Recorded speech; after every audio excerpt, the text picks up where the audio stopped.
জানিয়ে দিব এই মুহূর্তে আমাদের হাতে এসেছে গুরুত্বপূর্ণ আপডেট আন্তর্জাতিক সংবাদের শিরোনাম। শুরুতেই থাকছে ইসরায়েলি আগ্রাসন কখনোই ফিলিস্তিনকে মুছে ফেলতে পারবে না। এবারে জানিয়ে দিব বিএনপির নতুন কর্মসূচি ঘোষণা। আরও থাকছে জামায়াত নেতা ডাক্তার তাহেরকে দেখতে হাসপাতালে মির্জা ফখরুল। এবারে জানিয়ে দিব একটি চাঞ্চল্যকর প্রতিবেদন, লকার ভেঙে স্বর্ণ জব্দ করায় চরম ক্ষেপল ফ্যাসিস্ট হাসিনা। সব শেষে জানিয়ে দিব যে কারণে হাসিনাকে ফেরত দেবে না ভারত। এতক্ষণ শুনছিলেন হাতে থাকা আপডেট সংবাদের শিরোনাম, এবারে বিস্তারিত। তবে তার আগে অনুরোধ রইল ভিডিওটিতে একটি লাইক এবং কমেন্ট করে জানিয়ে দিন ভিডিও সম্পর্কে আপনার মূল্যবান মতামত। আরও জানিয়ে দিন ভিডিওটি কোথা থেকে দেখছেন বা কোন জেলা থেকে দেখছেন। ইসরায়েলি আগ্রাসন কখনোই ফিলিস্তিনকে মুছে ফেলতে পারবে না। ইসরায়েল গাজা উপত্যকায় মানুষের জীবনকে অসম্ভব করে তোলার চেষ্টা করছে বলে মন্তব্য করেছেন আলজেরিয়ার প্রেসিডেন্ট আবদেল মাজিদ তেব্বুনে। তবে তিনি এও বলেছেন ইসরায়েলের আগ্রাসন কোনোভাবেই ফিলিস্তিনকে মুছে ফেলতে পারবে না। আলজেরিয়ার রাজধানী আলজিয়ার্সে আগামী 29 নভেম্বর অনুষ্ঠিত হতে যাওয়া আন্তর্জাতিক ফিলিস্তিনি সংহতি দিবস উপলক্ষে আয়োজিত এক অনুষ্ঠানে প্রেসিডেন্টের বার্তা পড়ে শোনান দেশটির মুজাহিদিন ও অধিকার ভোগীদের মন্ত্রী আবদেল মালেক তাশে রিফত। এ বার্তায় তেব্বুনে বলেন, ফিলিস্তিনিদের উপর ইসরায়েলের চলমান আগ্রাসন আন্তর্জাতিক আইন ও মানবাধিকারের আইনের মৌলিক নীতিমালা স্পষ্টভাবে লঙ্ঘন করছে। বিএনপির নতুন কর্মসূচি ঘোষণা। আগামী 7 থেকে 13 ডিসেম্বর পর্যন্ত দেশ গড়ার পরিকল্পনা শীর্ষক কর্মসূচি ঘোষণা করছে বিএনপি।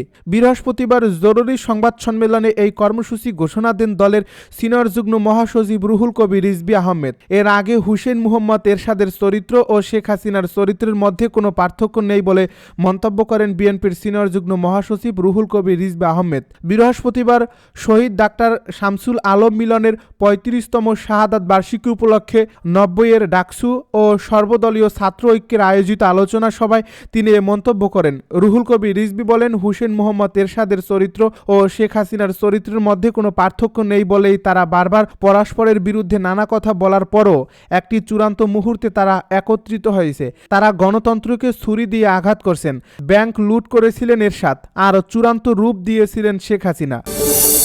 জামাত নেতা ডাক্তার তাহেরকে দেখতে হাসপাতালে মির্জা ফখরুল। রাজধানীর একটি হাসপাতালে চিকিৎসাধীন জামায়াতে ইসলামীর নায়েবে আমির ও সাবেক এমপি ডাক্তার সৈয়দ আবদুল্লাহ মোহাম্মদ তাহেরকে দেখতে হাসপাতালে গেলেন বিএনপি মহাসচিব মির্জা ফখরুল ইসলাম আলমগীর। বৃহস্পতিবার দুপুর 1টায় তিনি হাসপাতালে যান। তিনি এ সময় ডাক্তার তাহেরের শারীরিক অবস্থার খোঁজ খবর নেন এবং দ্রুত সুস্থতার জন্য মহান আল্লাহর নিকট দোয়াও করেন। লকার ভেঙে স্বর্ণ জব্দ করায় চরম ক্ষেপল ফ্যাসিস্ট হাসিনা।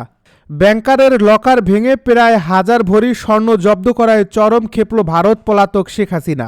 লুটপাটের অর্থে কেনা বিপুল পরিমাণে স্বর্ণ হারিয়ে চরম মায়াকান্না করা কিন্তু হাজারো ছাত্র জনতা গণহত্যার ঘটনায় কোনো অনুশোচনা প্রকাশ না করা ইতিহাসের বর্বর এই গণহত্যাকারীকে ধিক্কার জানিয়েছেন নেটিজেনরা। অন্যদিকে নিষেধাজ্ঞা সত্ত্বেও আন্তর্জাতিক অপরাধ ট্রাইব্যুনালে ফাঁসির দণ্ডপ্রাপ্ত একজন আসামির বক্তব্য প্রচার করায় সামাজিক যোগাযোগ মাধ্যমে ক্ষোভ জানিয়েছেন অনেকে। আদালতের অনুমতিতে গত মঙ্গলবার রাতে মানবতা বিরোধী হাসিনার নামে অগ্রণী ব্যাংকে থাকা 2টি লকার ভেঙে 832.51 ভরি স্বর্ণালংকার জব্দ করে জাতীয় রাজস্ব বোর্ডের কেন্দ্রীয় গোয়েন্দা সেল। ব্যাংকের প্রধান শাখায় ভল্ট 2টি ভাঙার পর পাওয়া বিপুল পরিমাণ স্বর্ণালংকার জব্দ করা হয়। এছাড়া অঢেল বিদেশি উপহার সামগ্রীও পাওয়া যায়, যা সরকারি তোষাখানায় জমা দেওয়ার কথা থাকলেও তা দেয়নি দিল্লির দাসী হাসিনা। বিপুল পরিমাণ স্বর্ণালংকার জব্দের পর সামাজিক মাধ্যমে প্রকাশিত একটি অডিও ক্লিপে ক্ষমতা থেকে উৎখাত হওয়া হাসিনাকে তীব্র ক্ষোভ প্রকাশ করতে দেখা যায়। নিজের অবৈধ ক্ষমতা ধরে রাখতে ভারতের স্বার্থকে অগ্রাধিকার দেওয়া এবং দেশের জনগণকে গুম খুন করা কোনো ব্যাপারই ছিল না তার কাছে।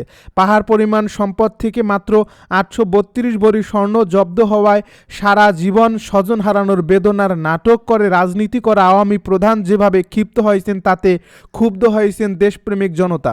যদিও কে বা কারা এই অডিওটি ভাইরাল করছে তা জানা যায়নি, তবে এতে স্বর্ণ হারিয়ে ব্যাপক ব্যথিত ও ক্ষিপ্ত বলে মনে হয় জনগণকে শত্রু বানিয়ে দেশ শাসন করা হাসিনাকে।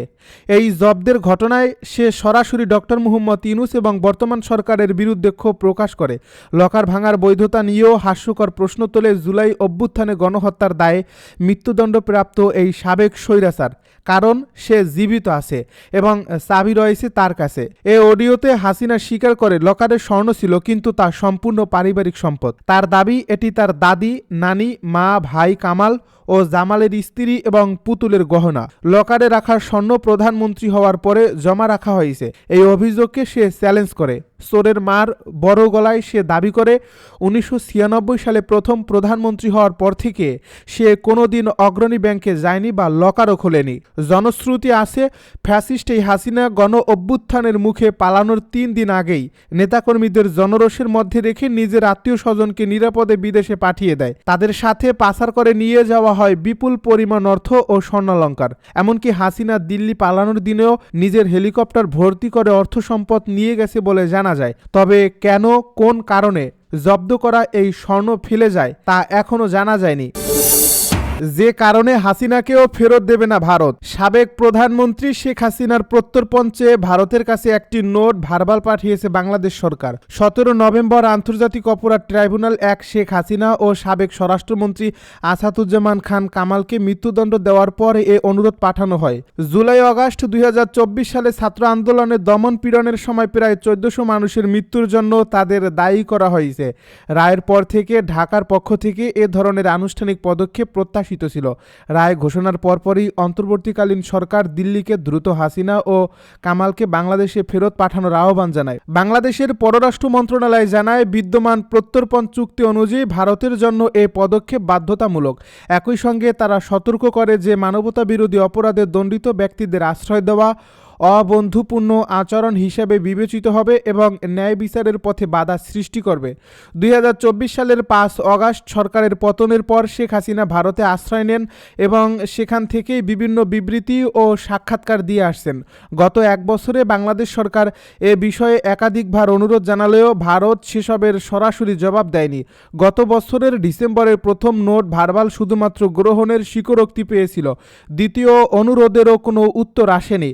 হাসিনার ফাঁসির আদেশ শোনানোর পর ভারতের পররাষ্ট্র মন্ত্রণালয় শুধু জানায় যে তারা রায়টি সম্পর্কে অবহিত হয়েছে এবং বাংলাদেশে শান্তি, গণতন্ত্র ও স্থিতিশীলতার পক্ষে কাজ করবে, কিন্তু প্রত্যর্পণের বিষয়ে কোনো অবস্থান জানায়নি। বিশ্লেষকদের মতে ভারত এ মুহূর্তে কোনো বড় পদক্ষেপে যাবে না। ভারতীয় গবেষক স্মৃতি এস পট্টনায়ক বলেন, বাংলাদেশে বর্তমানে অস্থায়ী ও সীমিত ম্যান্ডেটের সরকার ক্ষমতায় রয়েছে। দিল্লি গুরুত্বপূর্ণ সিদ্ধান্ত নেবে কেবল নির্বাচিত সরকার দায়িত্ব গ্রহণের পর। ভারতে শেখ হাসিনার প্রত্যর্পণের বিরোধিতা উল্লেখযোগ্য মাত্রায় বেড়েছে। ঐতিহাসিকভাবে আওয়ামী লীগ ও শেখ হাসিনার পরিবারের সঙ্গে ভারতের ঘনিষ্ঠ সম্পর্ক রয়েছে।